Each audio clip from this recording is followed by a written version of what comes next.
Quem não gosta de ver uma história pela visão dos criminosos? E não é sobre máfia, um super vilão ou sobre aquele vilão que vira herói, é de golpistas. Great Pretender pode muito bem ser resumido como Rio de Janeiro. Ele vai te fazer acreditar que entendeu tudo e na cena seguinte mostra como você foi enganado junto aos personagens. Só que tem algumas coisas para reclamar nessa obra. O protagonista dessa história é o Makoto Edamura, que tem essa aparência simples para ser o cara certinho para enganar os outros. No geral mesmo, os personagens se prendem a algo bem simples no design deles, isso para dar um destaque a mais ao ambiente, que tem um estilo bem diferente e bem único, sendo mais colorido e estilizado que o normal. O Edamura então é um golpista, o anime gira em torno dos golpes, e ele se autoproclama o melhor golpista do Japão, só que ele não era tudo isso.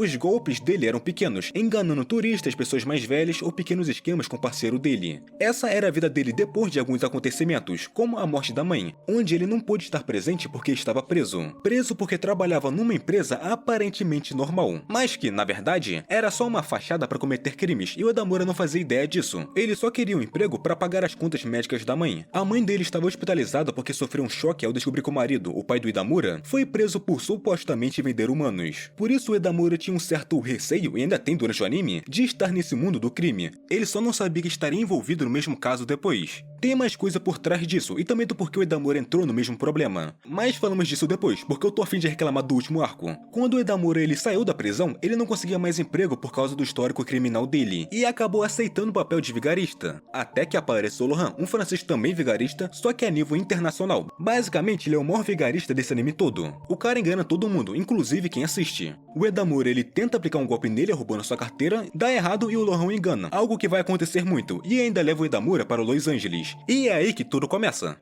Porque desde o parceiro do Edamura, a polícia que apareceu na casa dele, até a velha que ele enganou estava junto com o Lohan para enganar o Edamura e se encontrar com ele para dar um golpe no mafioso, que tinha uma fachada de diretor de cinema. Eu usava os seus filmes para esconder todas as coisas erradas que ele faz. O plano do Lohan era fazer o Edamura fingir ser o cientista responsável por criar o que iam vender, só que eles não tinham isso. A mentira que eles iam vender era a receita de um doce. Só que o plano verdadeiro do Lohan era criar toda uma encenação envolvendo uma falsa operação do FBI com a personagem Cynthia fingindo ser uma agente e fazer o mafioso subornar esses supostos agentes por 100 milhões de dólares. E eles conseguem. Depois desse golpe, o Edamura entrega sua parte do dinheiro para a polícia e se entrega, porque agora ele queria seguir uma vida normal. Esse é o primeiro arco e o mais equilibrado que tem. Ele apresenta bem os personagens como a Abby e a Cynthia, mostra como o grupo funciona e o conflito do Edamura. Já o segundo golpe, o segundo arco, ele trabalha o passado da Abby e os traumas que ela tem da guerra que foi forçada a participar, e o Edamura ajuda, se tacando de um prédio com ela para fugir, mas isso ajuda. No caso, o golpe deles veio depois do Edamura sair da prisão e ter começado a trabalhar como mecânico e aprender a mexer com aviões.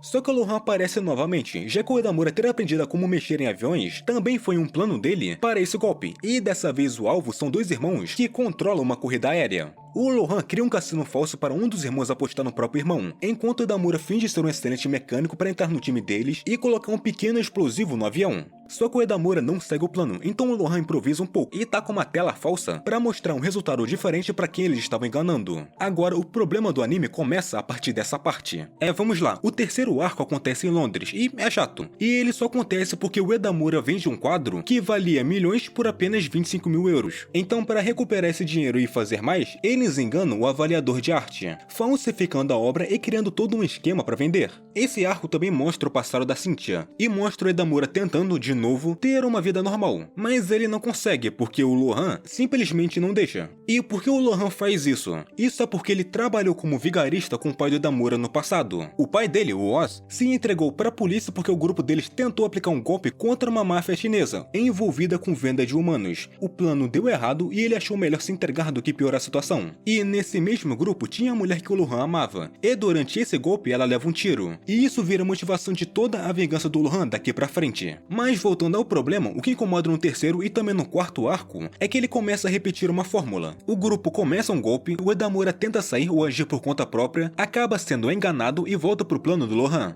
E essa mesma coisa acontece de novo no quarto arco, no golpe final. Mesmo sendo o protagonista, o Edamura raramente age sozinho de verdade. Ele já falava que queria ter uma vida normal e honesta, mas sempre é revelado que o Lohan estava manipulando tudo desde o início, inclusive as supostas chances que o Edamura tinha de sair dessa vida. E o arco final é o que piora isso ainda mais. O Edamura ele deveria estar irritado com duas coisas ao mesmo tempo, que é com o Lohan por tudo que ele já fez e com o pai que saiu da prisão, e por Edamura ele nunca visitou a sua mãe. Além de também descobrir descobrir que ele estava trabalhando com os mafiosos chineses. Isso para conseguir informações por dentro e passar pro Lohan, ajudando assim no golpe final da história. E no início, o Edamura fica irritado com isso, porque esse é o mesmo cara que indiretamente causou a morte da mãe dele. Só que com toda a pressão acumulada, sendo enganado mais uma vez pelo Lohan para entrar em uma empresa que parecia normal, mas era uma fachada para vender pessoas, o Edamura começa a mudar. E o anime não trata isso tão bem quanto podia. Melhor dizendo, ele não puniu os vilões como devia, porque no final eles só os prendem em uma ilha isolada e só. O Edamura era para estar mais sério e fechado nesse final, perdendo aquela arrogância e as reações mais dramáticas que tinha no começo, mas acabou que não foi o caso. Ele até que mostrou alguma autonomia sobre si mesmo, principalmente quando quase engana o Lohan em sua suposta morte, mas ele virou um protagonista mais chato no processo de toda a história. Eu prefiro ele do início, do meio do que do final. E o ponto mais pesado disso tudo é quando ele atira no pai achando que por culpa dele, duas das suas amigas tinham morrido. Só que não, tudo era falso. Todo mundo estava bem, menos Edamura, que de verdade acreditou que tinha matado o pai e que as duas amigas dele estavam mortas. Isso porque ninguém conta nada pra ele. E quando parece que ele finalmente vai explodir no último episódio e soltar tudo que estava segurando, era só mais uma mentira. A invasão, a suposta morte do Edamura, tudo era encenação. E isso destrói qualquer desenvolvimento que o personagem poderia ter tido. Já era pra ele ter se mandado desse grupo muito antes. E se a ideia era mantê-lo no grupo, precisava ser de uma forma mais forçada, onde entrar nesse golpe fosse a sua última opção. E sobre o relacionamento entre os dois, do Lohan com o Edamura, o Lohan é uma pessoa terrível, se você parar pra pensar no que ele fez com o Edamura. Ele sim cresceu sem muito amor depois de certa idade, e a maior fonte de carinho que ele teve na vida foi a Dorothy. Por isso que ele trata o Edamura dessa forma, da mesma forma que ela tratou ele, porque ele simplesmente não sabe agir diferente por causa do próprio trauma. Mas mesmo entendendo isso, acho que eles ficam de boa um com o outro rápido demais. Deveria ter tido mais um conflito nesse meio deles. O anime é bom, de verdade, mas o último arco tem decisões bem questionáveis. O recurso de fingir a morte de personagens foi usado tantas vezes que em algum ponto você para de acreditar em qualquer coisa que acontece na tela.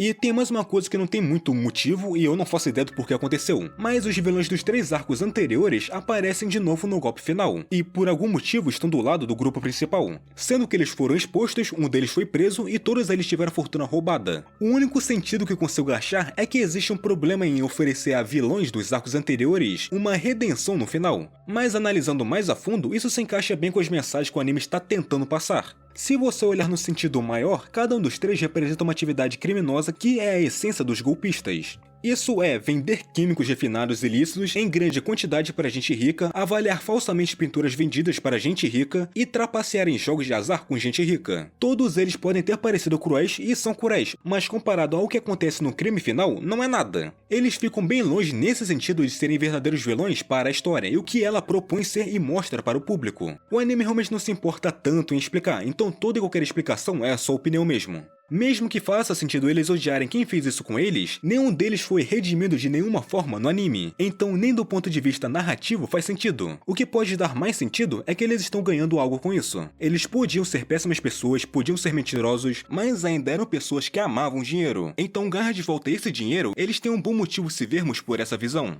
O anime, mesmo que tenha esses pontos ruins, eles não destroem a história, apesar que eu acho que seria mais interessante se o Edamura resistisse mais a ajudar a todos ali, e também que ele enganasse o Lohan no final. Esse desafio deles, essa disputa entre os dois, está desde o começo do anime, e ele termina sem o Edamura enganar o Lohan nenhuma vez. Se eu tivesse que mudar algo de toda a obra, seria isso, porque de resto, quando se trata de toda a ideia para como o plano deles para enganar os alvos, eles são realmente bem feitos e criativos. Eles chegam ao ponto de transformar quem assiste em também mais uma vítima do próprio golpe que estão comentando. E aqui tem uma certa contradição em como se assiste o anime, porque se você prestar muita atenção, você pode achar muitos pontos ruins que vai fazer você não gostar do anime. Agora, se você não pensar em nada, você não aproveita ele direito, porque o legal mesmo é imaginar o que os personagens podem tentar fazer para conseguir o dinheiro. O roteiro da história foi muito bem construído para que nós apenas descobríssemos a verdade na mesma hora que a vítima descobre. O primeiro arco eu diria ser o melhor exemplo. O Edamura realmente fica desesperado com tudo o que ele tinha que fazer, como produzir o doce na frente de todo mundo, e até quando ele pensa que os outros morreram. E o mafioso ele fica tanto quanto, só para no final de tudo descobrir que perdeu 100 milhões e ainda foi preso. As partes que parecem improvisações, no caso, foi realmente tudo preparado desde antes, menos quando se trata do Edamura, já que grande parte da atenção vem do fato dele muitas vezes não conhecer o plano inteiro. Personagens que pareciam figurantes, como a idosa que o Edamura tentou enganar no Japão, são revelados na verdade como membros da equipe do Lohan, e ela em específico é desde antes, desde o antigo grupo que o Lohan fez parte. No fim das contas, Great Pretender tinha realmente tudo para ser uma obra-prima. O visual é incrível, sem dúvida nenhuma a melhor parte, os planos são criativos, os personagens são carismáticos e uma premissa bem interessante de golpistas enganando todo mundo. O grupo no geral que tem, o grupo principal, é muito bom, diferente de muitas equipes da ficção que são instantaneamente leais. O quarteto principal de Great Pretender, que é o Edamura, o Lohan, a Abigail, ou melhor, a Abby e Cynthia. O grupo é formado por pessoas mais egoístas, que têm um passado que mexeram neles e desconfiam um dos outros.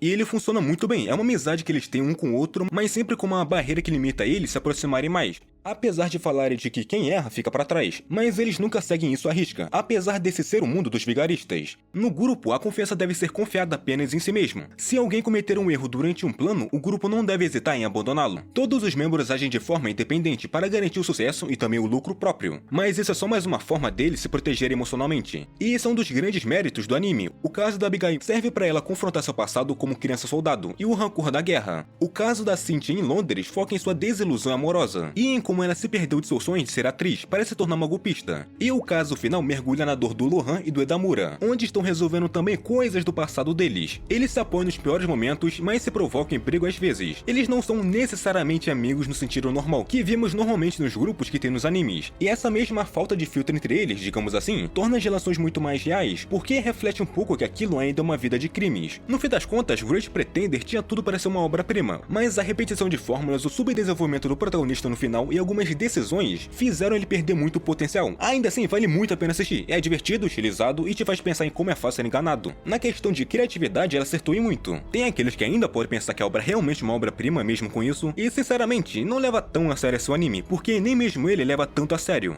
O arco da Cynthia foi justamente tratado de forma mais séria que os outros. Pode ser que eu tenha deixado algo passar e eu não percebi, ou só que o anime realmente não é tudo isso que eu escutei sobre. Mas eu queria muito mesmo que o Edamura e o Lohan tivessem realmente tido uma briga no anime inteiro em quem faria o melhor golpe. Eu acho que isso poderia facilmente ser o foco do anime todo, como no final, o Edamura criando um plano que engane totalmente o Lohan. O anime teve 4 arcos e no último ele deu esse gosto pra gente, mas não seguiu em frente com isso, uma pena. Curta, se inscreva, compartilhe, obrigado por assistir e nos vemos em outro vídeo.